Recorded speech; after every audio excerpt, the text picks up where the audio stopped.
Fala galera, hoje o tema vai ser pão, o temido pão, o tão polêmico pão. Tem gente que ama pão, tem gente que odeia pão, e aí a maioria das pessoas não consegue entender, será que eu como pão, será que eu não como pão, será que inflama, será que eu vou explodir?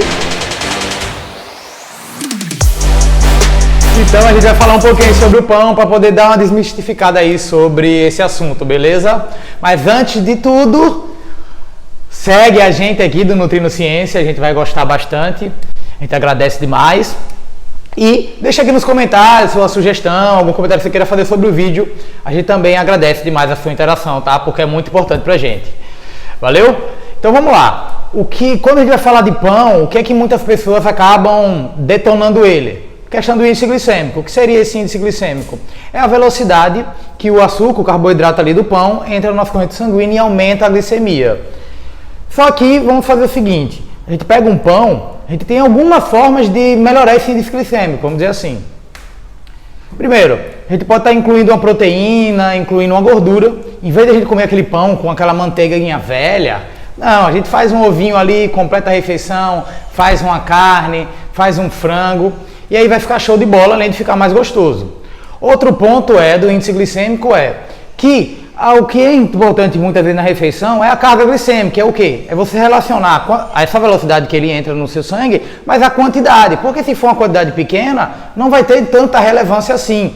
Ou seja, você não vai comer 5 pães, você vai comer um pãozinho, 2 pãozinhos ali, que aí vai ser bem mais tranquilo para você. Outra coisa interessante, que eu não sabia e o Diego que me contou, é o seguinte, que essa questão do impacto, esse número que a gente coloca lá do índice glicêmico alto, baixo, é um número de referência, mas é muito individual. Então o impacto muda de pessoa para pessoa, ou seja, pode ser que acabe virando apenas irrelevante essa questão do índice glicêmico. E aí também tem outra questão, será que o índice glicêmico alto é ruim de todos os momentos?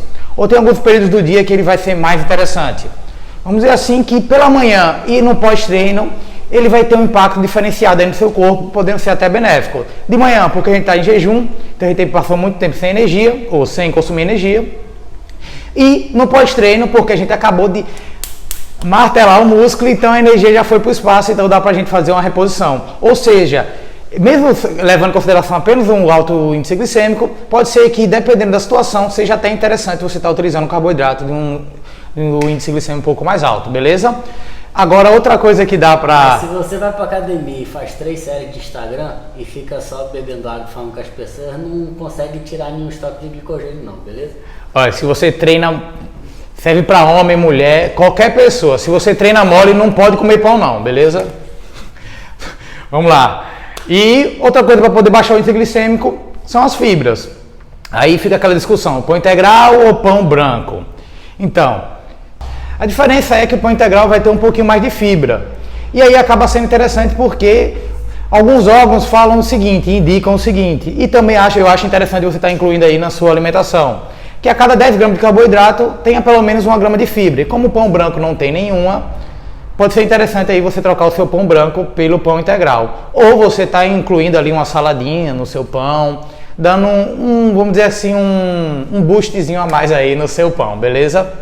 Agora a gente vai para a questão do glúten, que muita gente acaba, demonizando. O glúten é o seguinte, o glúten não vai ser ruim para certos grupos específicos, pessoas que têm alguma doença que faz que o glúten acaba atrapalhando aí no corpo, ou você tem uma intolerância, ou você tem uma alergia, tá? Caso você não tenha nenhuma dessas questões, não tem problema com glúten. Então, antes de você ficar na noia de que você é celíaco, que você tem alergia, dá uma olhadinha com calma para ver as reações.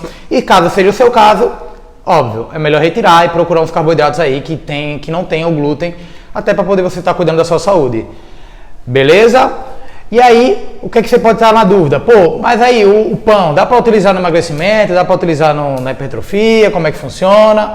Dá para utilizar em todas as fases, beleza? Agora é o seguinte, se você está na fase de emagrecimento e aí você está sentindo fome, você não está conseguindo ficar saciado, então você pode estar trocando o pão por um carboidrato que tenha menos calorias e aí você vai poder comer em uma quantidade maior, como batata, biscoito de arroz, alguma coisa desse tipo, que aí em quantidade maior você vai acabar ficando mais cheio. Então, a troca do pão aí não vai ser questão de Não vai ser questão que ele é bom, ruim, não. É apenas questão de você controlar a fome aí com alimentos menos calóricos, beleza? Muito obrigado pela atenção e, mais uma vez, Nutrinuciência agradece e deixa aqui embaixo comentários que a gente vai trazer novos vídeos, vai ser filé do Brasil, tá? Abraço!